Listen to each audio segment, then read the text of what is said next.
Ayan, klarong-klaro na mga kapiston yung ating control valve. Siyempre, ang gumagalaw ang kusang gumagalaw yung ating boom extension. Yun muna ang unahin natin pagtanggal. Ang extension niya. Bali, ito yung sa kanyang extension mga kapiston na valve o na ano na spool. Check natin baka may diferensya.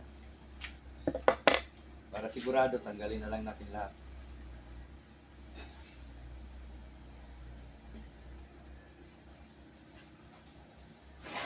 Itong dalawa, itong dalawa sa back, sa blade. Ito naman sa ano, kanyang